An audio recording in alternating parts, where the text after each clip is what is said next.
Hi! ఈ క్లాస్‌లో మనం మైగ్రేషన్ గురించి తెలుసుకుందాం. మైగ్రేషన్ అంటే ఒక ప్లేస్ నుంచి ఇంకో ప్లేస్‌కి మూవ్ అవ్వడం సింపుల్ టర్మ్స్‌లో. ప్రతి ఒక్కరూ మైగ్రేట్ అవుతారు. మనుషులనే కాదు, బర్డ్స్ కూడా. ఫర్ ఎగ్జాంపుల్ సైబీరియాలో వింటర్‌లో చాలా చల్లగుంటది, ఐస్ ఒస్తది అని చెప్పి చాలా బర్డ్స్ ఇండియా సైడ్ వచ్చేస్తాయి. అక్కడ నుంచి ఆఫ్రికా సైడ్ వెళ్తాయి. మళ్ళా వింటర్ తగ్గాక బ్యాక్ టు దేర్ హోమ్ ఎళ్ళిపోతాయి. మైగ్రేషనే కదా ఇది! అట్లనే మనుషులు కూడా చాలా రీజన్స్ వల్ల మైగ్రేట్ అవుతూ ఉంటారు. వాళ్ళున్న ప్లేస్ నచ్చకో, అక్కడ పని లేకనో, పోవర్టీ వల్లనో, వేరే మంచి లైఫ్ వెతుక్కోవడానికి అర్బన్ ప్లేసెస్‌కి అట్లా మూవ్ అవుతా ఉంటారు. సో, ఒక రీజియన్ నుంచి ఇంకో రీజియన్‌కి మూవ్ అవ్వడమే migration. Right? So, it's the movement of people within and between social systems. Right? Within the country అయ్యుండొచ్చు, కంట్రీ టు కంట్రీ. ఒక దేశం నుంచి ఇంకో దేశం కూడా అయ్యుండొచ్చు. Reasons push and pull factors ఉంటాయి. పుష్ అంటే ఏంటి? ఒకరిని తొయ్యడం.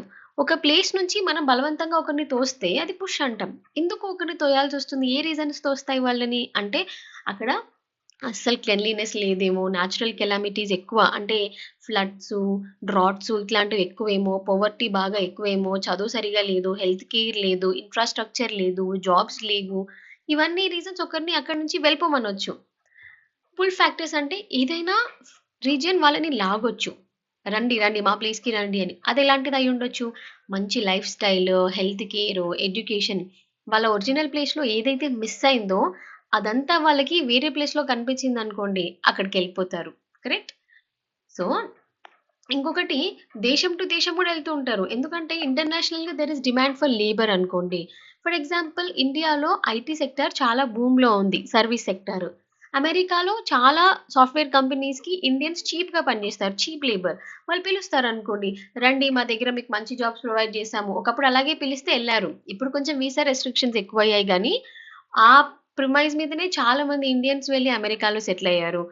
ఆస్ట్రేలియాలో ఎళ్లారు. లండన్, స్విట్జర్లాండ్, జోబిహో, న్యూజిలాండ్ చాలా కంట్రీస్ వెళ్లారు. సో, ఇంటర్నేషనల్ డిమాండ్ ఉన్న షిఫ్ట్ ఆఫ్ క్యాపిటల్ మనకి మనీ గానీ, క్యాపిటల్ గానీ, ఇన్‌ఫ్రాస్ట్రక్చర్ ఒక ప్లేస్ నుంచి ఇంకో ప్లేస్‌కి మూవ్ అవుతుందనుకోండి. మనం మంచి క్యాపిటల్ ఉన్న ప్లేస్‌కి వెళ్దాం అనుకుంటాం గదా! అక్కడైతే లైఫ్ బావుంటుంది, బిజినెస్ బావుంటుంది అని అటే ఎళ్తుంటాం. యూనివర్సల్‌గా ఇది డెఫినిషన్ మైగ్రేషన్‌కి అంటే ఏం లేదు. ఇప్పటి వరకు ప్రాపర్ డెఫినిషన్ ఏం లేదు. కాకపోతే దాన్ని ఎలా చెప్పొచ్చంటే, ఒక form of spatial mobility. Mobility అంటే మూవ్‌మెంట్ అన్నమాట. ఒక ప్లేస్ నుంచి ఇంకో ప్లేస్‌కి వరుసగా ఎళ్తున్నారు గదా! దాన్ని ఇప్పుడు ఫోటోలో చూడండి అందరూ ఎలా ఎళ్తున్నారు? మొబిలిటీ అనేది మూవ్ అవ్వగలగడం. అయితే ఒక జియోగ్రాఫికల్ ఏరియా నుంచి లేదా ఒక రెసిడెన్షియల్ యూనిట్ నుంచి ఇంకో ప్లేస్‌కి వెళ్ళడం. తెలంగాణ నుంచి బీహార్‌కి వెళ్ళడం. యూపీ నుంచి కర్ణాటకకి రావడం. పని వెతుక్కుంటూనో, చదువు కోసమో ఎనీ రీజన్. ఈ మైగ్రేషన్ అనేది ఎంత కాంప్లెక్స్ అంటే ఇప్పుడు ఒకరు తెలంగాణలో ఉన్నారు ఇన్ని సంవత్సరాలు. ఇక్కడ వాళ్ళని మనం కౌంట్ చేసినాం. వాళ్ళ లైఫ్ స్టైల్ చూసినాం, కల్చర్ చూసాం, అన్నీ చూసాం. కానీ వాళ్ళు పని వెతుక్కుంటూ పంజాబ్ ఎళ్ళిపోయారు. ఇప్పుడు మళ్ళా వాళ్ళకి అక్కడ కౌంట్ చేయాలా వాళ్ళని ఆఫ్టర్ సమ్ ఇయర్స్? వాళ్ళ గురించి తెలుసుకోవాలా? వాళ్ళు ఏ కల్చర్ అడాప్ట్ చేసుకున్నారు? నెక్స్ట్ వాళ్ళ ఫ్యామిలీ జనరేషన్స్ ఎక్కడున్నాయి? ఇట్లా తెలుసుకోవాలి. ఇది ఒక్కరికే ఇంత కష్టమైతే చాలా మంది మిలియన్స్ ఆన్ ద మూవ్ ఉన్నారనుకోండి. వాళ్ళ వేర్ అబౌట్స్ తెలుసుకోవడం కష్టం. కొంచెం కాంప్లెక్స్. అది టైమ్ స్పెసిఫిక్, కల్చర్ స్పెసిఫిక్ కూడా అయ్యుండొచ్చు. మైగ్రేషన్స్ ఎట్లుంటాయంటే ఒక పర్టిక్యులర్ టైమ్‌లో బాగా ఎక్కువుంటాయంట. ఇమాజిన్ బాగా ఇందాక మనం బర్డ్స్ ఎగ్జాంపుల్ చూసినాం గదా! వింటర్ టైమ్‌లో ఫుల్ చలి ఉంటది అని జెప్పేసి బర్డ్స్ అన్నీ కిందకొచ్చేస్తున్నాయి. ఎక్కడైతే మంచిగా వేడిగా ఉంటదో. మళ్ళా వింటర్ అయిపోంగానే ఎళ్ళిపోతారు. అట్లా అన్నమాట టైంకి. మనుషులు కూడా అంతే. ఒకానొక టైమ్‌లో ఫర్ ఎగ్జాంపుల్ గల్ఫ్ కంట్రీస్‌లో బాగా పని ఉంది అని ఒక ప్రపోజల్ వినిపిస్తే అటెళ్ళిపోతారు. పనయిపోయాక మళ్ళొస్తుంటారు. అట్లా. కల్చర్ స్పెసిఫిక్ అంటే ఏంటి? వాళ్ళ సోషియో కల్చరల్ బిలీఫ్స్ వల్ల, లేదా వాళ్ళ ఎకనామిక్ బిలీఫ్స్ వల్ల, లేదా ఫెయిత్, రిలిజియన్ దేని వల్ల వాళ్ళు మైగ్రేట్ అయినా గూడా మైగ్రేషన్ అని చెప్పొచ్చు. ఇప్పుడు మీకో ఎగ్జాంపుల్ ఇస్తా. ఇక్కడ మయన్మార్‌లో రోహింగ్యా ముస్లిమ్స్‌కి చాలా పర్సిక్యూషన్ అయిందని చెప్పి చాలా మంది అక్కడ పనిష్మెంట్ తప్పించుకోవడానికి ఇండియాలోకొస్తున్నారు. నార్త్ ఈస్ట్ ఇండియా ద్వారా. చాలా మంది వచ్చి ఇక్కడ మన అస్సాము, మేఘాలయ ఈ నార్త్ ఈస్ట్ స్టేట్‌లో సెటిల్ అవుతున్నారు. అలాగే బంగ్లాదేశ్ నుంచి చాలా మంది వస్తారు. పాకిస్తాన్ నుంచి వస్తారు. These are all cultural specific migrations అన్నమాట. ఈ మైగ్రేషన్‌కి బోత్ అడిటివ్ యాస్పెక్ట్స్ ఉంటాయి. సెపరేటివ్ యాస్పెక్ట్స్ ఉంటాయి. అంటే ఏందంటే, ఒక ప్లేస్ నుంచి మనం వెళ్ళిపోతున్నాం అనుకోండి. అది ఫ్యాక్టర్ ఆఫ్ సెపరేషనే గదా! ఒక జాగ్రఫికల్ యూనిట్ నుంచి సెపరేట్ అవుతున్నాం. వేరే దగ్గరికెళ్లి సెటిల్ అయితే, ఆ పర్టిక్యులర్ ప్లేస్‌లో మనం అడిషన్ అవుతున్నాం వెళ్లి. సో, ప్రిసైజ్‌గా ఇది మైగ్రేషన్ అని చెప్పడానికి కష్టం. ఒక పర్టిక్యులర్ ఫెనామినాలో జరుగుతుందనుకోండి. ఒకే దగ్గర జరుగుతుంటే దానికి మనం లెక్కగట్టొచ్చు. ఇంతమంది within the state, between the states, between the countries move అయితా ఉంటే ప్రిసైజ్‌గా ఎట్లా చెప్పొస్తది మైగ్రేషన్? కొంచెం కష్టం. రైట్? అయితే మనం కొంచెం ఫోకస్డ్‌గా చూడాల్సిందేందంటే within or across the region. మన ఇండియాలో జరిగే మైగ్రేషన్ మీద మనం ఫోకస్ చేయాలన్నమాట. ఎందుకంటే అది ఇంపార్టెంట్ ఆస్పెక్ట్ ఆఫ్ చేంజ్ అది. మనకి ఈ లాంగ్ డిస్టెన్స్ మూవ్‌మెంట్ ఏదైతే ఉంటదో ఫర్ ఎగ్జాంపుల్ కేరళ నుంచి నార్త్ ఇండియాలోకి వెళ్ళడము చదువుకోవడానికి, లేదా నార్త్ ఇండియా యూపీ, బీహార్ నుంచి పని కోసం వెతుక్కుంటూ సౌత్ ఇండియాకి రావడం. దీనివల్ల మన కంట్రీ ఎలా ప్రోగ్రెస్ అవుతుంది, డెవలప్‌మెంట్ అనేది మనం ఫైండ్ ఔట్ చేయొచ్చు. అది ఏ కంట్రీలో అయినా బేసిక్ అన్నమాట. బికాస్ సోషియో ఎకనామిక్ చేంజెస్ వల్ల మైగ్రేట్ అవుతారు. అక్కడి నుంచి మనం ప్రోగ్రెస్‌ని మెజర్ చేయొచ్చు. ఎట్లా చెప్తున్నారు? ఇప్పుడు ఒకప్పుడు ఓన్లీ మన స్టేట్‌లో చదువుకునేవాళ్ళు. విత్ రిసోర్సెస్ లేక. ఇప్పుడు మంచిగా డబ్బులున్నాయి. కొంచెం బెటర్‌గా ఉంటే బెస్ట్ యూనివర్సిటీ ఎక్కడుంది? IIT Kharagpur, IIT Kanpur, IIT Madras అని వేరే దగ్గరికెళ్తారు. యూపీ, బీహార్‌లో పని చాలా తక్కువుంది. వాళ్ళకి ఇంకొంచెం బెటర్ వేజెస్ కావాలి అని తెలుసుకుని తెలంగాణలోకి, కర్ణాటక, ఏపీలోకొస్తారు పని వెతుక్కుంటూ. సో, దీన్ని బట్టి వెనకాల బ్యాక్‌గ్రౌండ్‌లో పని బాగా జరుగుతుంది. ఇన్‌కమ్ మంచిగా పెరుగుతుంది. గ్రోత్ ఉంది. ఇవన్నీ తెలుస్తాయి గదా! అట్లా అన్నమాట. ఇప్పుడు ఇండియా నుంచి అమెరికాకెళ్తున్నారనుకోండి. సో, మన దగ్గర మంచి బ్రెయిన్స్ ఉన్నాయి. చాలా మంచి బ్రెయిన్స్ ఉన్నాయి. మన వాళ్ళు బెటర్ ఇంజినీర్స్ వాళ్ళకక్కడ సర్వీస్ ప్రొవైడ్ జేస్తున్నారు. అలాగే ఇండియాలోనే ఎన్ని ఐటీ కంపెనీస్ ఉన్నాయి మనకి. టీసీఎస్ ఉంది, ఇన్ఫోసిస్ ఉంది, విప్రో ఉంది. వీళ్ళెంత బాగా ప్రొడ్యూస్ చేస్తున్నారు. సో, ఈ ప్రోగ్రెస్‌ని మనం చేయొచ్చు. అయితే టైప్ ఆఫ్ మైగ్రేషన్ చూస్తే టెంపరరీ అయినా ఉండొచ్చు. అంటే ఒక రోజు కోసం మీరు పని వెతుక్కొని రావచ్చు. లేదా సంవత్సరానికి అక్కడ సెటిల్ అయ్యి పని అయిపోగానే రావచ్చు. లేదా సీజన్‌కి ఒక పర్టిక్యులర్ సీజన్‌లో మీరు ఒక పంట వేయాలి. వేరే ప్లేస్‌కి వేసి అక్కడ పంట వచ్చి హార్వెస్ట్ చేసుకొని మళ్ళా బ్యాక్ టు ప్లేస్ రావచ్చు. ఇలా టెంపరరీ ఉండొచ్చు. లేదా పర్మనెంట్ ఇంకా వద్దు ఈ ప్లేస్. కొంతమంది అమెరికాకెళ్ళిపోయి అక్కడ సిటిజన్‌షిప్ తీసుకొని, గ్రీన్ కార్డ్ తెచ్చుకొని పర్మనెంట్‌గా సెటిల్ అయిపోతున్నారు కదా! అది పర్మనెంట్ మైగ్రేషన్. ఇట్లా 2 టైప్స్ ఉంటాయి. మనం 4 రకాలుగా చూడొచ్చు మైగ్రేషన్‌ని. Rural to rural. ఒక ఊరు నుంచి ఇంకో ఊరికెళ్ళడం. ఒక ఊరు నుంచి సిటీ, టౌన్, అర్బన్ ప్లేస్‌కెళ్ళడం. ఒక సిటీ నుంచి ఇంకో సిటీకి వెళ్ళడం. ఒక టౌన్ నుంచి ఇంకో టౌన్‌కెళ్ళడం. లేదా ఒక సిటీ నుంచి ఊరికి రావడం. ఇదైతే కష్టం లెండి. ఇదైతే రివర్స్ కదా! ఫ్యూచర్ మాత్రం ఇదే అవుతది. ఇప్పుడు అందరూ విలేజెస్ నుంచి అర్బన్ సిటీస్‌కెళ్తున్నారు. బికాజ్ ఫెసిలిటీస్ బావుంటాయి. చదువు, health care, luxury, comfort life style అని. బట్ అక్కడ అందరూ వెళ్లి అక్కడే ఎళ్తే ఏమైతది? టూ మచ్ డెన్సిటీ అయిపోయి, ఇంకా ఇరకాటం అన్నమాట. అన్ని స్లమ్స్ తయారయ్యి, రోగాలొచ్చి, సఫకేషన్ అయిపోయి మళ్ళా బ్యాక్ టు విలేజెసే వస్తారు. ఫ్యూచర్‌లో ఇదే జరుగుతది. అయితే in some cases population move from village to towns and towns to bigger cities. అంతే కదా! ఇప్పుడు మనం స్టెప్ వైస్ మైగ్రేషన్ చూసామనుకోండి. Progressive migration. ఫస్ట్ రిమోట్ ఊర్లల్లో ఉంటారు. దాని నుంచి కొంచెం డెవలప్ అయ్యి సెమీ అర్బన్‌కెళ్తారు. దెన్ టౌన్‌లోకెళ్తారు. టౌన్ నుంచి అర్బన్. అర్బన్ నుంచి మెట్రోపాలిటన్ సిటీస్‌కి వెళ్తారు. ఇట్లా ఇది స్టెప్ వైస్ మైగ్రేషన్ అంటాం. నెక్స్ట్ మైగ్రేషన్స్ అనేది 2 రకాల ఫ్యాక్టర్స్‌లో జరుగుతుంది. ఇది మనం ఒకసారి ఆల్రెడీ చూసాము లాస్ట్ క్లాస్‌లో. పుల్ ఫ్యాక్టర్స్, పుష్ ఫ్యాక్టర్స్ అని. పుష్ ఫ్యాక్టర్స్ అంటే ఒక ప్లేస్ నుంచి మిమ్మల్ని తోసేస్తున్నాయి, పుష్ చేస్తున్నాయి. ఎందుకు ఒక ప్లేస్ నుంచి మిమ్మల్ని తోసి వెళ్ళిపోవాలి అనే రీజన్స్ వస్తున్నాయి మీకు? అన్‌ఎంప్లాయ్‌మెంట్ అక్కడ జాబ్స్ దొరకట్లేదు. పావర్టీ ఉంది. ఈ ఒక కైండ్ ఆఫ్ ఇన్స్యూరెన్స్ కానీ, సోషల్ సెక్యూరిటీ, సేఫ్టీ లేదు. పొలిటికల్లీ ఇన్‌స్టేబుల్ ఉంది. ఆ ప్లేస్‌లో ఎప్పుడు గొడవలు, నరుక్కోడాలు ఇవే ఉంటాయి. అలాగే జాతి గొడవలు, ఎథ్నిక్ కాన్‌ఫ్లిక్ట్స్ ఉంటాయి. ఇదంతా పుష్ ఫ్యాక్టర్స్. పుల్ ఫ్యాక్టర్స్ అంటే వేరే ప్లేస్ మిమ్మల్ని ఎందుకు లాగుతుంది? ఏ రీజన్స్ వల్ల లాగుతుంది? అక్కడ మంచిగా జాబ్స్ దొరుకుతున్నాయి. చదువు చాలా బావుంటుంది. Recreation resorts, parks, amusement parks చాలా బావుంటాయి. హెల్త్ కేర్ హాస్పిటల్స్ ఉన్నాయి. బిజినెస్ చేసుకోవడానికి అది మంచి ప్లేస్. ఇవన్నీ పుల్ ఫ్యాక్టర్స్. అయితే మనం ఎక్కువగా మైగ్రేషన్‌లో ఇన్ మైగ్రేషన్, ఔట్ మైగ్రేషన్ అని వినుంటాం. మీరు ఎప్పుడైనా ఎయిర్‌పోర్ట్‌కి వెళ్ళండి. అక్కడ ఇమిగ్రేషన్ ఛానెల్ అని ఉంటుంది. ఇమిగ్రేషన్ అంటే ఏంటి? ఒక ప్లేస్ నుంచి ఇంకో ప్లేస్‌కి వెళ్ళడం. ఒక ప్లేస్ నుంచి ఇంకో కంట్రీకి, ఒక రీజియన్ నుంచి ఇంకో రీజియన్‌కి అలా వెళ్ళొచ్చు. అయితే in migration or out migration ఈ 2 మూవ్‌మెంట్సే. ఓకే. ఇన్ మైగ్రేషన్ అన్నా ఒక ప్లేస్ నుంచి ఇంకోటి, అవుట్ మైగ్రేషన్ అన్నా ఒక నుంచి ఇంకోటి. తేడా ఏంటంటే ఇన్ మైగ్రేషన్ అంటే ఏంటంటే ఒక దగ్గర నుంచి లోపలికి రావటం. ఫర్ ఎగ్జాంపుల్ ఇప్పుడు చౌటుప్పల్ అని ఒక ప్లేస్ ఉంది. ఇది ఒక మండల్. హైదరాబాద్ సిటీ ఉంది. చౌటుప్పల్ నుంచి ఒక పర్సన్ ఒక టౌన్ నుంచి సిటీ సైడ్ వెళ్తున్నాడు హైదరాబాద్కి. సో చౌటుప్పల్ నుంచి అవుట్ మైగ్రేషన్ అవుతుంది. అక్కడ నుంచి అవుట్ సైడ్ ప్లేస్కి బయటకు వెళ్ళిపోతున్నాడు కదా. హైదరాబాద్లోనేమో ఇమిగ్రేషన్ అవుతుంది, ఇన్ మైగ్రేషన్. ఎందుకంటే హైదరాబాద్ లోపలికి వస్తున్నాడు. లోపలికి వచ్చే వాళ్ళు ఇన్, బయటికి వెళ్ళే వాళ్ళు అవుట్. ఓకే. ఎందుకు ఇలా వెళ్తారు ఇన్ మైగ్రేషన్, అవుట్ మైగ్రేషన్? చాలా రీజన్స్ ఉంటాయి. బికాస్ ఇందాక చూసాం ఎంప్లాయ్మెంట్, హెల్త్ కేర్, ఎడ్యుకేషన్, రెక్రియేషన్. క్రక్స్లో చెప్పాలంటే ఒక మంచి లైఫ్ కోసం, ఒక మంచి జాబ్ కోసం, పిల్లల వెల్బీయింగ్ కోసం చాలా మంది ఇలా మూవ్ అవుతూ ఉంటారు. మళ్ళీ క్రాస్ బోర్డర్ మైగ్రేషన్ అంటే ఏంటి? ఇన్ మైగ్రేషన్, అవుట్ మైగ్రేషన్ అంటే ఒకే కంట్రీలో అక్కడ నుంచి ఇక్కడికి, ఆ రాష్ట్రం ఈ రాష్ట్రం ఇట్లా మూవ్ అవ్వడం, ఆ రీజియన్ నుంచి ఈ రీజియన్కి. క్రాస్ బోర్డర్ అంటే ఒక దేశం నుంచి ఇంకొక దేశం. దేశాలే వదిలేంత ఎందుకు వెళ్తున్నారు?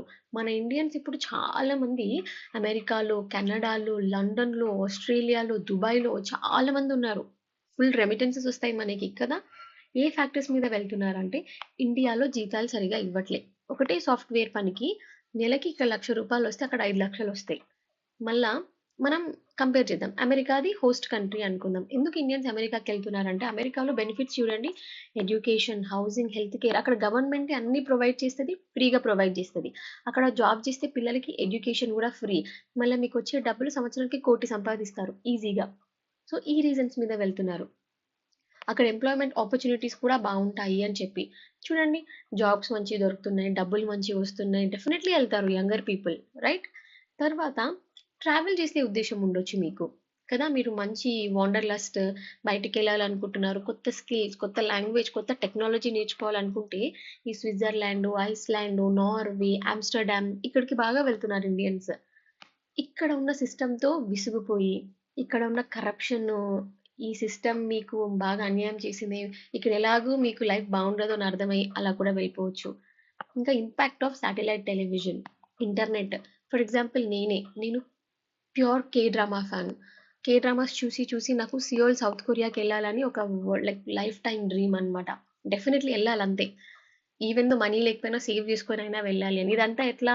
శాటిలైట్ టెలివిజన్, డ్రామాస్ చూసి, ఇంటర్నెట్ బాగా వాడి అలాగనమాట. Next cheaper international phone calls. ఒకప్పుడు పిల్లల్ని బయటికి పంపేవారు. మళ్ళీ 5 సంవత్సరాలకు వస్తా ఒకసారి, నువ్వు లేకుండా నేను ఉండలేనురా, చూడకుండా ఉండలేను, నా దగ్గరే ఉండు ఇలా. ఇప్పుడు పేరెంట్స్ ఏంటి, డైలీ వీడియో కాల్ చేసుకోవచ్చు, కాల్ మాట్లాడొచ్చు, వాడి లైఫ్ బాగుంటుంది, మనం కూడా వెళ్ళి రావచ్చు, అలా పంపిస్తున్నారు. అండ్ ఎయిర్ ట్రావెల్ కూడా అఫోర్డబుల్ అయింది కదా. ఇప్పుడు అమెరికాకి వెళ్ళడానికి మీరు ముందే బుక్ చేసుకుంటే 60,000లో ఈజీగా టికెట్ వచ్చేస్తుంది. నెక్స్ట్ ఇక్కడ ఇండియాలో డ్రడ్జ్ ఫిల్డ్ జాబ్స్ ఎక్కువ. అంటే పోర్టర్స్, క్లీనర్స్, పెట్రోల్ అటెండెంట్స్ ఇట్లాంటివి ఉన్నాయి అనుకో. ఒక కామన్ మ్యాన్ ఏమనుకుంటాడు, ఇక్కడ పని చేస్తే మన వాళ్ళందరికీ తెలుస్తుంది, కమ్యూనిటీలో అర్థమవుతుంది. అదే పని దుబాయ్లోకి పోయి వేస్తే అక్కడ డబ్బులు బాగా వస్తాయి, మన వాళ్ళకి ఎవరికి తెలియదు. లైక్ దూరంగా ఉన్నప్పుడు ఏ జాబ్ చేసినా ఒకటే. ఇక్కడ నుంచి వెళ్ళిన చాలా మంది స్టూడెంట్స్ అమెరికాలో చదువుకోవడానికి ఖచ్చితంగా ఫస్ట్ 2 ఇయర్స్ ఏదో ఒక పార్ట్ టైం చేయాలి. నేనైతే చాలా మందిని చూసా. కొందరు వాచ్మెన్ లాగా, కొందరు గ్రోసరీలో కూరగాయలు అమ్ముతూ, ఇలా చాలా బేబీ సిట్టింగ్ చేస్తూ ఇవి చేశారు. ఎందుకంటే వాళ్ళకి పార్ట్ టైం వస్తేనే వాళ్ళ ఖర్చులు వెళ్తాయి కాబట్టి. సో అలాంటి పనులు దూరం చేయడానికి ఇష్టపడతారనమాట, rather than within the country అట్లా. Next brain drains human capital flight. Human capital అంటే ఒక మనిషిని ఒక రిసోర్స్ లాగా చూడటం. బికాజ్ ఒక మనిషి మెషిన్స్ నడపగలడు, బిల్డింగ్స్ కట్టగలడు, ఐటీ సర్వీసెస్ ప్రొవైడ్ చేయొచ్చు. ఆయన ఒక రిసోర్స్, ఆయన కూడా ఒక హ్యూమన్ క్యాపిటల్ కదా. అయితే బ్రెయిన్ డ్రెయిన్ అంటే సింపుల్గా ఏంటి? ఇక్కడ చూడండి, బ్రెయిన్స్ అందరు సూట్ కేసులు తీసుకొని ఎక్కడికో వెళ్ళిపోతున్నారు. అంటే మన ఇండియాలోని మంచి బ్రెయిన్ ఉన్న స్కిల్డ్ వర్కర్స్ మన దేశం వదిలేసి వేరే దేశాలకు వెళ్ళి సేవలు చేస్తున్నారు కదా, అది బ్రెయిన్ డ్రెయిన్. చూద్దాం. Every emigrant is also an emigrant. See, ఒక ప్లేస్ నుంచి వెళ్ళిపోతున్నాడు అంటే ఇంకొక ప్లేస్కి వస్తున్నట్టే కదా. ఒకటే పర్సన్ని వెళ్తున్న కంట్రీ నుంచి ఏమో ఎమిగ్రెంట్ అనొచ్చు, ఆ వచ్చే కంట్రీ డెస్టినేషన్ కంట్రీలో ఇమిగ్రెంట్ అనొచ్చు కదా. అయితే బ్రెయిన్ డ్రెయిన్ అనగా ఇక్కడ ఇండియా నుంచి హైలీ స్కిల్డ్ ప్రొఫెషనల్ పీపుల్ ఈ కంట్రీ వదిలి వేరే కంట్రీకి వెళ్ళడానికి చూస్తున్నారు. దీనివల్ల ఇండియాకి ఎలా నష్టం వస్తుంది అంటే కొన్ని నష్టాలు ఉంటాయి, ఎకనామిక్ కాస్ట్ ఉంటాయి, కొన్ని బెనిఫిట్స్ కూడా ఉంటాయి. ఫస్ట్ నష్టాలేంటో చూద్దాం. చూడండి ఎంత స్కిల్డ్ ప్రొఫెషనల్ వాళ్ళు. ఫుల్ టాలెంటెడ్ ఐటీ పీపుల్, సైంటిస్టులు, పెద్ద బిజినెస్ పర్సన్స్ వీళ్ళందరూ అక్కడికెళ్ళి ఎంఎన్‌సీలు, అక్కడికెళ్ళి సీఈఓలు అవుతున్నారు. సుందర్ పిచాయ్, సత్య నాదెల్ల ఎగ్జాంపుల్స్. అంత మంచి పీపుల్ ఇక్కడ ఉండి, ఇక్కడ పెద్ద బిజినెస్‌లు పెట్టి మంచి పని చేస్తే టాక్స్ రెవెన్యూ గూడా బాగా వచ్చేది ఇండియాకి కదా! టాక్స్ రెవెన్యూ తగ్గుతుంది second point. Third skilled workers ఎళ్ళిపోతున్నారు. ఇప్పుడు ఐటీ పని చేసే వాళ్ళు చాలా మంది అటు ఎళ్ళిపోతారు. మీకే తెలుసు కదా! అమెరికాకి ఇంట్లో ప్రతి ఒక్క ఇంట్లో ఒక్కడు ఖచ్చితంగా అమెరికాకెళ్ళి ఉంటాడు. ఈ కాలంలో ట్రెండ్ అది. సో, స్కిల్డ్ వర్కర్స్ ఎళ్తున్నారు. యంగర్ పీపుల్ ఈ యంగర్ పీపులే ఫ్యూచర్ సిటిజన్స్. తర్వాత చాలా పొటెన్షియల్ ఉంది వాళ్ళలో. వాళ్ళెళ్ళిపోతున్నారు. ఈళ్ళంతా ఎళ్ళిపోవడం వల్ల స్కిల్డ్ అండ్ లేబర్ షార్టేజ్ వస్తుంది కదా! యంగర్ పీపుల్ వెళ్తే వాళ్ళే కదా ఫ్యూచర్ లేబర్. ఆ షార్టేజ్ వస్తది కంట్రీలో. మనం వేరే వాళ్ళ కోసం ఎదురు చూడాలి. ఎవరైనా వచ్చి పని చేస్తారేమో అన్నట్టు. ఇదంతా నష్టాలు. పాజిటివ్స్ ఏందంటే వాళ్ళు అమెరికాలో, యూకే, ఆస్ట్రేలియా, న్యూజిలాండ్‌లో పనిచేసి ఆ డాలర్లు, ఆ పర్టిక్యులర్ కరెన్సీ ఇండియాకి పంపిస్తూ ఉంటారు కదా! అప్పుడేమవుతది? ఇండియాకెందుకు పంపిస్తారు? వాళ్ళ ఫ్యామిలీ ఇండియాలో ఉంటది. అమ్మ, నాన్న, పిల్లలు ఇక్కడ ఉంటారు. వైఫ్. ఈ పంపియడం వల్ల మనకేందంటే ఫారెన్ సర్ప్లస్ వస్తుందనమాట. ఫారెన్ ఎక్స్‌చేంజ్ సర్ప్లస్ అనేది ఎక్కువగా. సో, చూడండి రూపీస్ ఎళ్తుంది. కానీ డాలర్స్ వస్తున్నాయి. ఒక్క డాలర్ ఎంత? రూ. 80 రైట్? సో, మనీ కొంచెం రెమిటెన్సెస్ రూపంలో బానే వస్తుంది. అండ్ ఇండియా టాప్ పొజిషన్స్‌లో ఉంది రెమిటెన్స్ తీసుకునే కంట్రీగా. ఓకే. చైనా, ఇండియా ఎప్పుడు టాప్‌లో ఉంటారు. ఇదొకటి. ఇంకొక బెనిఫిట్ ఏందంటే సరే స్కిల్డ్ వాళ్ళు వెళ్తున్నారు గానీ చాలా మంది ఒక 1 సంవత్సరం, 3 సంవత్సరాలుండి వాళ్ళొచ్చేస్తారంట. అట్లా ఏమనుకోవచ్చంటే మంచిగా స్కిల్ నేర్చుకొనొస్తున్నారు. ఏదో చదువు ఎంఎస్ తీసుకొనొస్తున్నారు. అలా గూడా అనుకోవచ్చు పాజిటివ్. ఇల్లీగల్ మైగ్రేషన్ అంటే లీగల్‌గా పాస్‌పోర్ట్ పెట్టుకొని, వీసా పెట్టుకొని, పోనీ వీసా కొన్ని కంట్రీస్ వీసా లేకుండానే రానిస్తాయి. బట్ పాస్‌పోర్ట్ అయితే మ్యాండేటరీ కదా! సో, అట్లా పర్మిషన్ తీసుకొని ఎయిర్‌పోర్ట్ దగ్గర పాస్‌పోర్ట్‌తో వెళ్తే లీగల్ అది. కొన్ని రోజులు ఉంటామా? లేకపోతే పర్మనెంట్‌గా ఉంటామా? తర్వాత. బట్ ఇల్లీగల్‌గా ఏందంటే ఇట్లాంటి పాస్‌పోర్ట్‌లు, వీసాలు లేకుండా చుపా దొంగతనంగా బార్డర్‌లు దాటి వచ్చేసేయడము, కుప్పలు కుప్పలుగా రావడము. ఇది ఇది ఇల్లీగల్ మైగ్రేషన్. ఇది కరెక్ట్ కాదు. ఎందుకంటే ఆల్రెడీ ఇండియాలో ఇంత పాపులేషన్ ఉంది. అవునా? మళ్ళా వేరే కంట్రీస్ నుంచి లక్షలొస్తే ఒకే రిసోర్స్ మీద టూ మచ్ కాంపిటీషన్ అవుతుంది గదా! Same Apple story. ఉన్నవి 10 యాపిల్సే. ఆల్రెడీ ఇండియాలో 20 మందున్నారు ఆ 10 యాపిల్స్ కోసం. ఇంకో 10 మందొచ్చి యాడ్ అయ్యారనుకోండి 30 మంది కొట్టుకుంటారు ఇప్పుడు ఈ 10 యాపిల్స్ కోసం. ఎంత గొడవలవుతాయి? రిసోర్స్ క్రంచ్ వస్తదా? రాదా? అయితే ఇల్లీగల్ ఇమిగ్రెంట్ అనేవాళ్ళు ఎవరంటే అఫీషియల్ పర్మిషన్ లేకుండా ఏదైతే ఆ పర్టిక్యులర్ కంట్రీలో ఒక ప్రిస్క్రైబ్డ్ మైగ్రేషన్ లా లేకపోతే ప్రిస్క్రైబ్డ్ మున్సిపల్ లా ఉంటది గదా! దాని ప్రకారం కాకుండా దానికి ఎగెయిన్స్ట్‌గా ఇల్లీగల్‌గా రావటాన్ని ఇల్లీగల్ ఇమిగ్రెంట్స్ అంటారు. లైక్ మీరు 'బజరంగి భాయిజాన్' సినిమా చూడండి. చిన్న పాపని తీసుకొని పాకిస్తాన్‌కెళ్ళిపోతాడాయన. మనం చాలా సినిమాలు చూసాం గదా! ఇట్లా ఇల్లీగల్ మైగ్రేషన్. చాలామంది US to Canada illegal migration try చేస్తారు. మంచుల్లో కూరుకొని చనిపోయారు. మన ఇండియన్ సిటిజన్సే. ఇలాంటివి న్యూస్‌లో వస్తా ఉంటాయి అప్పుడప్పుడు. మళ్ళీ ఇండియాలో అంట tens of millions of illegal immigrants ఉన్నారంట. చాలా మంది. ఒకటి చూడండి. మైగ్రేషన్ ఒకసారి బాగా జరిగింది. ఎప్పుడు? మనకి ఇండిపెండెన్స్ వచ్చినప్పుడు ఫుల్ కమ్యూనల్ గొడవలవుతున్నాయి. హిందూస్, ముస్లిమ్స్ కొట్టుకొని చస్తున్నారు. చాలా మంది ముస్లిమ్స్ ఇక్కడి నుంచి పాకిస్తాన్‌కెళ్ళిపోయారు. పాకిస్తాన్‌లో ఉన్న హిందూస్ ఇక్కడికొచ్చారు. Migration happened there. తర్వాత బంగ్లాదేశ్‌లో కూడా పర్సిక్యూషన్ అయిన వాళ్ళు చాలా మంది ఇండియాలోకొచ్చేస్తారు. బికాజ్ బంగ్లాదేశ్‌కి పక్కనే ఉన్న కంట్రీ ఇండియా గదా! నైబరింగ్. ఇంకెక్కడికెళ్తారు? సో, అస్సాం, మేఘాలయ, ఇంకా ఇటు నార్త్ ఈస్ట్ త్రిపుర ఇటు సైడ్ వచ్చి సెటిల్ అవుతున్నారు. వేరే కంట్రీస్ పాకిస్తాన్ అండ్ ఆఫ్ఘనిస్తాన్. ఇప్పుడు కొంచెం తక్కువ నంబర్‌లో వస్తున్నారు.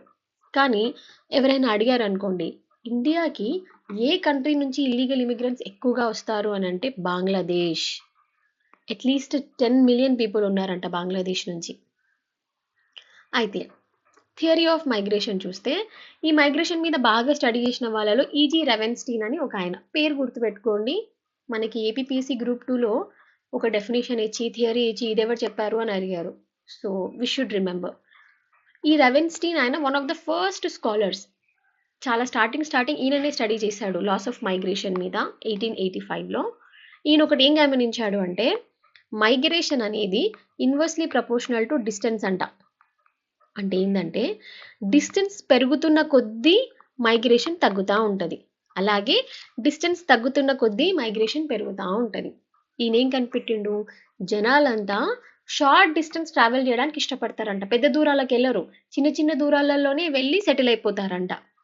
చాలా పెద్ద దూరాలకు వెళ్ళే వాళ్ళు ఎవరు? ఎవరైతే కామర్స్, ఇండస్ట్రీ వీటిల్లో ఇంట్రెస్ట్ ఉందో వీళ్ళు మాత్రమే వెళ్తారంట. అయితే అదొకటి కనిపెట్టిండు. మైగ్రేషన్, డిస్టెన్స్ రెండు ఉల్టా రిలేటెడ్. డిస్టెన్స్ పెరుగుతున్నా కొద్దీ మైగ్రేషన్ తగ్గుతా ఉంటది. ఇంకోటి ఏం కనిపెట్టిండంటే, ఒక మైగ్రేషన్ వెళ్ళినప్పుడు ఖచ్చితంగా దానికి ఉల్టా కౌంటర్‌గా ఇంకొక మైగ్రేషన్ వస్తదంట. డెఫినెట్‌గా కదా! అట్లా రాకపోతే ఏమైతది? ఇప్పుడు ఇండియా ఉంది. ఆ!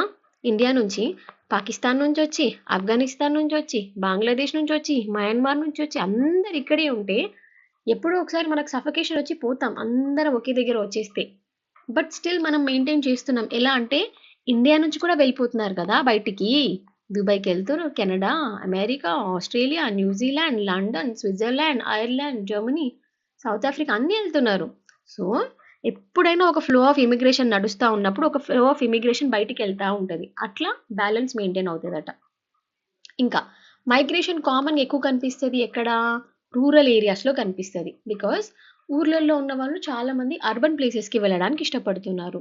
బికాజ్ ఇక్కడ వ్యవసాయం బాగా లేదు, కాటేజ్ ఇండస్ట్రీస్ మంచిగా లేవు, లోన్స్ దొరకట్లేదు, చదువు బాగాలేదు, హాస్పిటల్స్ లేవు. పట్నం పోదాం, హైదరాబాద్ పోదాం, సిటీకి పోదాం ఇట్లా అనుకుంటారు. అండ్ వుమెన్ ఎక్కువగా ఉన్నారంట మైగ్రేషన్‌లో. ఒక్కసారి ఆలోచించండి. ఒక నిమిషం పాజ్ చేసి ఎందుకు వుమెన్ ఎక్కువ ఉంటారు మైగ్రేషన్‌లో? ఎందుకంటే పెళ్ళిళ్ళు చేసుకొని వెళ్ళిపోయేది వాళ్ళే కాబట్టి. పెళ్లి చేసుకుంటే హస్బెండ్‌తో వెళ్ళాలి. హస్బెండ్ ఊరు ఎక్కడుంటే అక్కడికే పోవాలి. రైట్? సో, వుమెన్ ఎక్కువగా ఉంటారు మైగ్రేషన్‌లో. ఇంకొకటి ఆయన ఇంకేం కనిపెట్టాడంటే, ట్రాన్స్‌పోర్టేషన్ పెరుగుతున్న కొద్దీ ఒక కంట్రీలో ట్రాన్స్‌పోర్ట్ ఫెసిలిటీస్ పెరుగుతున్నా, డెవలప్‌మెంట్ పెరుగుతున్న కంట్రీలో మైగ్రేషన్ పెరుగుతానే ఉంటదంట. బికాజ్ ఇప్పుడు జనాలకి ఒక ప్లేస్ నుంచి మూవ్ అవ్వడానికి అన్ని వసతులు ఉన్నాయి. బస్సు, రైలు, ఈ మధ్య హెలీప్యాడ్స్ అన్నీ వస్తున్నాయి. సో, మైగ్రేషన్ ఎక్కువ. అయితే సమ్మరీలో చెప్పాలంటే జనాలు ఎక్కువగా షార్ట్ డిస్టెన్స్ వెళ్తారు. అది కూడా స్టేజెస్‌లో వెళ్తారంట. మంచిగా 7 స్టెప్స్ లాగా ఆయన 7 లాస్ ఇచ్చాడు. ఒక్కొక్క స్టేజ్‌లో ఉంటదంట మైగ్రేషన్. అండ్ ఒక ఫ్లో ఆఫ్ మైగ్రేషన్‌కి ఖచ్చితంగా ఇంకొక కౌంటర్ ఫ్లో కూడా ఉంటది. మనం చూసాం. ఒక ఫ్లో ఇటు నుంచి వస్తుంది అంటే జనాలు ఇండియాలో ఉన్న వాళ్ళు కూడా బయటికెళ్ళిపోతా ఉంటారు. మెయిన్ రీజన్ ఏంటి మైగ్రేషన్‌కి ఓవరాల్‌గా చూస్తే అంటే ఎకనామిక్ ఫ్యాక్టర్స్ అంట. మెయిన్‌గా బెటర్ లైఫ్, జాబ్, ఎంప్లాయ్‌మెంట్ పైసలు సంపాదించడానికి ఎక్కువ వెళ్తున్నారంట బయటికి. మీరు చూడండి అమెరికాకి ఎందుకెళ్తారు ఇండియన్స్? తర్వాత ఈయన ఒక 7 లాస్ ఇచ్చాడంట మైగ్రేషన్ మీద. దాంట్లో చాలా డిస్కస్ చేశాడు. మెయిన్ ఫోకస్ ఏం చేసిండంటే ఒకటి టెక్నాలజీ. ఈ కాలంలో టెక్నాలజీ కూడా చాలా ఇంపార్టెంట్ రోల్ ప్లే చేస్తుందంట. Specially gender migration and origin of country గురించి. అంటే ఏం చెప్తున్నాడంటే ఇప్పుడు చాలా మంది అబ్బాయిలు ఐటీ సర్వీసెస్ అని, ఎంఎస్ చేద్దాము అది ఇది అని పర్టిక్యులర్ ఒక జెండర్ వాళ్ళు కూడా ఎక్కువగా వెళ్తున్నారంట. ఫర్ ఎగ్జాంపుల్ మేలే అనుకుందాం మనం. అమ్మాయిలు ఎక్కువ పంపరు కదా! పేరెంట్స్ పెళ్లి చేసుకొని వెళ్తది. పెళ్లి చేసుకున్నాక నువ్వు ఫారెన్‌కి వెళ్దువులేవే ఇప్పుడే ఎందుకు అని ఆపుతారు. సో, ఎక్కువ అబ్బాయిలు వెళ్తారు. అలా జెండర్ వైస్. ఆరిజిన్ ఎట్లా గమనించాడంటే ఒక కంట్రీ నుంచి ఎక్కువగా వెళ్తున్నారంట. ఒక కంట్రీ నుంచి ఒక పర్పస్ మీద, ఒక పర్టిక్యులర్ టెక్నాలజీ మీద అట్లా ఎవరి రీజన్స్ వాళ్ళకున్నాయి అని. సో, టెక్నాలజీ గూడా ఎలాంటి రోల్ ప్లే చేస్తుంది అనేది ఈ రావెన్‌స్టీన్ అనే ఆయన స్టడీ చేశారు. ఈ పుష్ అండ్ పుల్ ఫ్రేమ్‌వర్క్ ఏదైతే ఉందో ఇది ఎవరు తీసుకొచ్చారు అంటే దీని మీద డీటెయిల్డ్ అనాలిసిస్ ఎవరెట్ లీ అని ఒక ఆయన చేశారనమాట. ఆయన ఇంకొక డెఫినిషన్ కూడా ఇచ్చారు మైగ్రేషన్‌కి. ఏంటంటే ఈ మైగ్రేషన్ అనేది, ఈ వలస అనేది ఈదర్ పర్మనెంట్ చేంజ్ అయినా అయి ఉంటది, సెమై పర్మనెంట్ సగం చేంజ్ అయినా అయి ఉంటది. అంటే సగం change of residence in the sense మీరు అక్కడికెళ్ళి కొన్ని సంవత్సరాలు ఉండి మళ్ళీ బ్యాక్ కూడా రావచ్చు కదా! So, it's maybe permanent or semi permanent. మళ్ళా ఏ ఫ్యాక్టర్స్ ఇన్‌ఫ్లూయెన్స్ చేస్తాయి అంటే మనం ఆరిజిన్, మనం ఉన్న ప్లేస్‌లో ఏమైనా ఇబ్బందులున్నా, మనం వెళ్ళే ప్లేస్‌లో ఆపర్చునిటీస్ మనల్ని పిలుస్తున్నా, ఈ ఫ్యాక్టర్స్ మన మైగ్రేషన్‌ని ఇన్‌ఫ్లూయెన్స్ చేస్తాయి. అలాగే కొన్ని పర్సనల్ ఫ్యాక్టర్స్ జాబ్ కోసమా, చదువు కోసమా, పెళ్లి కోసమా personal factors right? Push factors ఏమో ఆరిజిన్‌కి సంబంధించినవి మనల్ని తోసేస్తాయి. పుల్ ఫ్యాక్టర్స్ ఏమో డెస్టినేషన్‌కి మనం వెళ్ళాలనుకున్న ప్లేస్‌కి సంబంధించినయి. అట్లనే ఈ ఫ్యాక్టర్స్ ఇంకా వేటి వల్ల ఇన్‌ఫ్లూయెన్స్ అవుతుంది అండ్ వేటిని ఇన్‌ఫ్లూయెన్స్ చేస్తుంది అంటే age, sex, stage of the cycle. Age అంటే చూడండి ఇప్పుడు మీరు ఇంటర్మీడియేట్ అయ్యాక డిగ్రీ అనేది ఫారెన్ ఒక యూనివర్సిటీలో చేద్దాం అనుకుంటున్నారు. ఆ ఏజ్‌లో అక్కడికి వెళ్లి చదువుకుంటూ అక్కడే సెటిల్ అవ్వచ్చు. సెక్స్ వైస్ ఎట్లా మీకు ఆడపిల్లలు అనుకోండి స్పెషల్లీ పెళ్లయింది. పెళ్ళయిన తర్వాత మీరు హస్బెండ్‌తో ఎళ్ళాలి కాబట్టి అట్లా ఒక మైగ్రేషన్ అయింది. స్టేజ్ అనేది మీకు ఒక లైఫ్‌లో పర్టిక్యులర్ స్టేజ్‌లో ఒక పీహెచ్‌డీ ఆర్ రిసర్చ్ చేయాలి. వేరే దగ్గరికెళ్దాం అనుకుంటున్నారు. It depends. ఆల్సో కంట్రీలోని డైవర్సిటీ ఎన్ని వేరియబుల్స్ ఉన్నాయి ఆ కంట్రీలో, ఎంతమంది జనాలు, ఎంత ఎక్కువ పాపులేషను, ఎంత ఎక్కువ డైవర్సిటీ, ఎంత వేరియింగ్ ఉంటే అంత ఎక్కువ మైగ్రేషన్ ఉంటదంట. ఇప్పుడు అంతటా ఒకేలాగా ఉందనుకోండి, మీరెళ్ళడానికి ఇష్టపడతారా? అక్కడ అదే, ఇక్కడ అదే, ఇట్లా అదే. మీరు geography wise, people, culture, language wise చూడండి. ఎంత డైవర్సిటీ ఉంటే మనకి అంత ఇంట్రెస్ట్ ఉంటది. అక్కడికెళ్ళి ఆ ప్లేస్ చూద్దాం. అక్కడ చదువు బావుంటదంట వెళ్దాం. మనకంటే సూపర్ ఉంటది ఆ ప్లేసు. ఇట్లా అన్నమాట. అలాగే స్ట్రీమ్స్‌లో జరుగుతుంది మైగ్రేషన్. అయితే ఎట్లా? Rural to rural. ఊరు నుంచి ఊరవుతుంది. ఊరు నుంచి అర్బన్‌కవుతుంది. Urban to urban and urban to rural కదా! ఇవి మనం ఆల్రెడీ 4 టైప్స్ ఆఫ్ స్ట్రీమ్స్ చూసాము. And counter streams. ఒక వర్గం వెళ్తూ ఉంటే ఇంకో వర్గం వేరే దగ్గర నుంచి వస్తది. అట్లా బ్యాలెన్స్ మెయింటైన్ చేస్తా ఉంటది మైగ్రేషన్. ఎప్పుడైతే బ్యాలెన్స్ తప్పుతదో రిసోర్స్ క్రంచ్ వస్తది. అందుకే జర్మనీలో ఈ ప్రాబ్లమ్ టూ మచ్ మైగ్రేషన్స్ అవుతున్నాయి అని చెప్పేసి జర్మనీ లీడర్‌నే ఆ పీపుల్ చాలా ప్రొటెస్ట్ చేశారనమాట. మీరెందుకు ఇంత మైగ్రేషన్ ఒప్పుకుంటున్నారు? కంట్రీకి, రిసోర్సెస్‌కి ప్రాబ్లమ్ అని జనాలే తిరగబడ్డారు. అట్లా. నెక్స్ట్ ఈ మైగ్రేషన్ సెలెక్టివ్ అన్నమాట. మనం ఇన్ని ఫ్యాక్టర్స్ చూసాం గదా! Age, sex, stage, personal factors అని. ఏదో ఒక రీజన్ పట్టుకొని ఎళ్ళిపోతాం. అన్నీ కలిపి అనేది కూడా ఉంటది. బట్ మేజర్‌గా ఒకటి సెలెక్టివ్ రీజన్ ఉంటది. చదువుకునే పిల్లలకి చదువు ఒక రీజన్. లేబరర్స్‌కి పని ఒక రీజన్. ఆడవాళ్ళకి పెళ్లి ఒక రీజన్. అబ్బాయిలకి ఏమైనా రిసర్చ్ ఒక రీజన్. ఒక సెలెక్టివ్ రీజన్ ఉంటది. అయితే దీంట్లో మెయిన్ ఫీచర్ ఏంటంటే, ఈ మైగ్రేషన్ అయితే ఇప్పుడు ప్లేస్ ఆఫ్ ఆరిజిన్ నుంచి ప్లేస్ ఆఫ్ డెస్టినేషన్‌కెళ్తున్నారు కదా! ఈ ప్లేస్ ఆఫ్ డెస్టినేషన్‌లో క్వాలిటీ ఆఫ్ పాపులేషన్ అనేది తగ్గిపోతది. మైగ్రేషన్ పెరుగుతున్న కొద్దీ. సీ ఇప్పటిదాకా ఇదంతా అర్బన్ ప్లేస్. చాలా టాలెంటెడ్ పీపుల్ ఉన్నారు. ఇప్పుడు మెల్లగా ఊరు నుంచి రూరల్స్, అన్‌స్కిల్డ్ పీపుల్, లేబరర్స్ వస్తే ఆబ్వియస్‌లీ ఇక్కడ క్వాలిటీ తగ్గిపోతుంది కదా! మీకు skilled, semi skilled, non skilled people అందరూ కనిపిస్తున్నారిక్కడ. సో, ప్లేస్ ఆఫ్ డెస్టినేషన్‌లో ఎప్పుడైనా క్వాలిటీ అనేది తగ్గుతుందంట హ్యూమన్ రిసోర్స్‌ది. అదొక ఇంపార్టెంట్ పాయింట్. రాయడానికి చాలా బావుంటది మెయిన్స్‌లో. నెక్స్ట్ ఇంకొక డామినెంట్ థియరిటికల్ ఫ్రేమ్‌వర్క్ ఏంటిది అనంటే, ఈ మైగ్రేషన్‌ని చాలామంది స్కాలర్స్ ఒక కొత్త పర్స్పెక్టివ్, నియో క్లాసికల్ పర్స్పెక్టివ్‌లో చూసారు. ఏంటంటే, ఎందుకు జనాలు మైగ్రేట్ అవుతారంటే, ఫస్ట్ వాళ్ళు కాలిక్యులేట్ చేసుకుంటారంట. మనం అక్కడికెళ్ళడం వల్ల మనకు డబ్బులొస్తాయా? మన లైఫ్ స్టైల్ మారుతదా? సైకలాజికల్లీ మనం హ్యాపీ ఉంటామా? కంఫర్ట్స్ ఉంటాయా? ఎస్పెషల్లీ ఎకనామిక్, సైకలాజికల్ రీజన్స్ అనేది మేజర్ రోల్ ప్లే చేస్తదంట. ఇవి ఆలోచించుకొని మైగ్రేట్ అవుతారు అని చెప్తున్నారు. అలాగే demand and supply, demand and supply మీద కూడా ఉంటది. ఇప్పుడు మీ ఊర్లో మీకు పని లేదు. కానీ సిటీలో చాలా పని దొరుకుతుంది. బికాజ్ అక్కడ డిమాండ్ ఉంది. ఆబ్వియస్‌లీ మీరు అటు ఎళ్ళిపోతారు కదా! రైట్? అట్లా డిమాండ్ అండ్ సప్లై కూడా వర్కౌట్ అవుతది మైగ్రేషన్‌కి.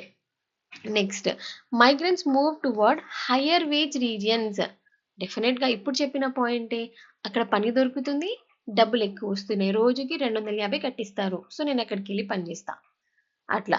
ఇవన్నీ చదువుతుంటే మనకేమనిపిస్తుంది? ఈ రవెన్‌స్టీన్ అనే ఆయన ఫస్ట్ పుష్ పుల్ ఫ్యాక్టర్స్ చెప్పాడు గదా! అది నిజమే అనిపిస్తుంది కదా! మైగ్రేషన్ బ్యాక్‌గ్రౌండ్‌లో ఈ ఫ్యాక్టర్సే చాలా ఇంపార్టెంట్ రోల్ ప్లే చేస్తున్నాయి. నెక్స్ట్ ఇంకొక పర్సన్స్ ఎవరు? Harris and Todaro. వీళ్ళు కూడా మైగ్రేషన్‌కి ఒక మోడల్‌ని ప్రపోజ్ చేశారు. స్పెషల్లీ రూరల్ టు అర్బన్ మైగ్రేషన్‌కి. It's also called as Harris Todaro model వాళ్ళ పేరుతో. వీళ్ళేం చెప్తున్నారంటే, మా జనాలు ఎందుకు మైగ్రేట్ అవుతారంటే, ఇన్‌కమ్స్ అక్కడ ఎక్కువొస్తాయి అని. పని ఎక్కువ దొరుకుతది, ఆపర్చునిటీస్ ఎక్కువ దొరుకుతది అనేది రవెన్‌స్టీన్ ఈ పుష్ పుల్ ఫ్యాక్టర్స్‌లో చెప్పారు. రైట్? ఆ వెళ్ళే ప్లేస్‌లో చాలా డబ్బులొస్తాయి. ఆ ఫ్యాక్టర్ మీదే చాలామంది వెళ్తారు అని హారిస్ టొడారో వాళ్ళు చెప్తున్నారు. బెస్ట్ ఎగ్జాంపుల్ చూడండి. India to America international migration. అమెరికాకి ఎందుకు వెళ్తారు? ఆలోచించండి. ఫస్ట్ రీజన్ మీకు మైండ్‌లోకొచ్చేది మీ ఫ్రెండ్స్‌ని ఎవరినైనా అడగండి. డబ్బులు సంపాదించడానికి. అక్కడికెళ్ళి ఒక 10 ఏళ్ళు మేము పని చేసి డబ్బులు సేవ్ చేసుకొని మళ్ళీ ఇండియాకొచ్చేస్తాం. ఇక్కడ పెడతాం అంటారు. బట్ అక్కడికెళ్ళి ఉండిపోతారు. బట్ ఇన్‌కమ్ కోసం వెళ్తారు. Because there is difference in wages. ఇండియాలో చాలా తక్కువ. ఇక్కడ 1,00,000కి అక్కడ 5,00,000 సంపాదించొచ్చు. అందుకని చెప్పేసి వాళ్ళు ఇన్‌కమ్స్ కోసం ఇంటర్నేషనల్ మైగ్రేషన్ ఎక్కువవుతుందంట. మళ్ళా ఒకవేళ వాళ్ళనుకున్న రిజల్ట్స్ రాలేదనుకోండి, వాళ్ళనుకున్న డబ్బులు రాలేదనుకోండి, రిటర్న్ మైగ్రేషన్ తిరిగి వచ్చేస్తారు. ఇప్పుడు కరెంట్ ట్రెండ్ చూస్తే బయట మనం చాలా మంది పిల్లలు అమెరికాకి వెళ్తున్నారు కానీ జాబ్లు రావట్లేదు అక్కడ. 1 ఇయర్, 2 ఇయర్స్ సెర్చ్ చేస్తున్నారు. ఇంక ఏడ్చుకుంటూ బ్యాక్ వచ్చేస్తున్నారు. మమ్మీ, డ్యాడీ నాకు ఉండబుద్ధి అవ్వట్లేదు. ఇక్కడ వర్క్ లేదు, తిండి లేదు, స్ట్రెస్ అయితుంది అని చెప్పేసి. సో, ఈ ఇన్‌కమ్ లెవెల్ సరిగ్గా లేకపోతే బ్యాక్ కూడా వచ్చేస్తారు. ఇది ఎవరు చెప్పారు? హ్యారిస్ టుడారో మోడల్‌లో చెప్పారు. ఇంపాక్ట్ ఆఫ్ మైగ్రేషన్ చూద్దాం. ఇంపాక్ట్ ఆఫ్ మైగ్రేషన్ అంటే ప్లేస్ ఆఫ్ ఆరిజిన్, వెళ్ళే ప్లేస్ నుంచి వెళ్ళబోయే ప్లేస్‌కి 2 ప్లేసెస్‌లో చేంజ్ ఉంటది. ఆరిజిన్‌లో, డెస్టినేషన్‌లో. అది కూడా 2 లెవెల్స్‌లో చేంజ్ ఉంటది. ఇండివిడ్యువల్ లెవెల్‌లో, సొసైటీ లెవెల్‌లో. అంతే కదా! ఇప్పుడు నా ప్లేస్ నుంచి నేను మైగ్రేట్ అయ్యాను. నా ఊరు నుంచి నేను సిటీకెళ్ళాను. నాకు చేంజ్ ఎలా వస్తది? Good education, good hospitals, good life style, good wages, good employment ఇట్లా. సొసైటీ లెవెల్‌లో ఎలా చేంజ్ వస్తది? నేనిక్కడ ఉండుంటే నా జాయింట్ ఫ్యామిలీలో ఉండేదాన్ని. నా కమ్యూనిటీ ఇక్కడే ఉంది నాకు. నేను నా కమ్యూనిటీ మీట్ అయ్యేవాళ్ళం, హెల్ప్ చేసుకునేవాళ్ళం. బట్ నేనెళ్ళిపోయా, నాలాగా చాలా మంది మా ఊర్లో నుంచి ఎళ్ళిపోయారు. ఇప్పుడు అక్కడ సొసైటీ మారింది కదా! కమ్యూనల్ కమ్యూనల్ రిలేషన్స్ అనేవి మారినాయి కదా! కమ్యూనిటీ రిలేషన్స్ అట్లా అన్నమాట. అయితే ఎప్పుడైనా మైగ్రేషన్ స్టేజెస్‌లో ఎళ్తది అని చదివాం కదా! మెయిన్ 3 స్టేజెస్ ఏందంటే అడాప్టేషన్, అకల్చరేషన్, అసిమిలేషన్. అడాప్టేషన్ అంటే మనం ఏమంటాం? ఏ ప్లేస్‌కైనా మనం అడాప్ట్ అయిపోవాలి, తట్టుకోవాలి అంటాం కదా! వెళ్ళి మనం అక్కడ కొత్త ప్లేస్‌కెళ్ళి అడ్జస్ట్ అయ్యి ప్లేస్ ఆఫ్ డెస్టినేషన్‌లో సెట్ అయిపోయామనుకోండి, వాళ్ళ ఎలిమెంట్స్ మనం అడాప్ట్ చేసుకున్నామనుకోండి, ఏ ప్రాబ్లమ్ లేకుండా దాన్ని అడాప్టేషన్ అని అంటాం. అయితే నెక్స్ట్ వచ్చేసి అకల్చరేషన్. అకల్చరేషన్ అంటే హ్మ్, యాహ్! మనం ఆ ప్లేస్‌కి వెళ్లి కొన్ని ఎలిమెంట్స్ తీసుకుంటాం. ఎట్లా అంటే రోజు ఏ టైంకి వాళ్ళు ఆఫీస్‌కెళ్తారు, యూజువల్‌గా ఏ కైండ్ ఆఫ్ ఫుడ్ తింటారు, ఎలా డ్రెస్ చేసుకుంటారు అలా ఓకే. కల్చర్ అంటే వాళ్ళ కల్చర్‌ని గూడా మనం తీసుకుంటున్నాం. వాళ్ళ పండగలు, వాళ్ళ భాష, వాళ్ళ రిచువల్స్ వాటెవర్. అంటే అక్కడ చాలా కాలం ఉండి, ఉండి మనం వాళ్ళలాగే తయారైపోతున్నాం. వాళ్ళ కల్చర్‌ని మన కల్చర్‌లో కలుపుకుంటున్నాం. జస్ట్ అలవాట్లు, రొటీన్ హాబిట్ చేసుకున్నారనుకోండి, దాన్ని అడాప్టేషన్ అంటారు. కల్చర్‌ని గూడా హాబిట్ చేసుకుంటే అకల్చరేషన్ అంటారు. మళ్ళా అసిమిలేషన్ అంటే ఏంటిది? ఇగ కంప్లీట్‌గా కలిసిపోవడం వాళ్ళతో. మొత్తం ఇంటిగ్రేషన్ అయిపోవడం అన్నమాట. అది కంప్లీట్‌గా అయ్యుండొచ్చు. లేకపోతే సెగ్మెంటెడ్‌గా అయ్యుండొచ్చు. ఓకే. సో, సెగ్మెంటెడ్ అసిమిలేషన్ అంటే ఏంటంటే, migration continues to be identified with the ethnic group of origin which would limit complete identification. అంటే ఇంటిగ్రేషన్ అంటే ఏంటిది? ఇక మీరెళ్ళిన కొత్త ప్లేస్‌లో మీ కల్చర్ ఉండదిగ. మీకంటూ సెపరేట్ ఐడెంటిటీ కాకుండా కంప్లీట్‌గా వాళ్ళతో కలిసిపోయారనుకోండి, అది అసిమిలేషన్. ఇంక తేడా లేదు. మీరు మీ ఆరిజిన్స్, మీ రూట్స్, మీ ప్లేస్ అన్నీ మర్చిపోతారు. ఇప్పుడు ఫర్ ఎగ్జాంపుల్ మీకు పెళ్లయింది. మీ కపుల్ ఒక ప్లేస్‌కెళ్లారు. మీకు కొంతవరకు గుర్తుంటది. మీకు పిల్లలు పుట్టారనుకోండి, వాళ్ళకేమైనా గుర్తుంటదా? నెక్స్ట్ ఇంకేం గుర్తుండదు. తర్వాత జనరేషన్స్‌కి వాళ్ళ ఊరు తెలవదు, పేరు తెలవదు. అట్లా కంప్లీట్ కలిసిపోవడం.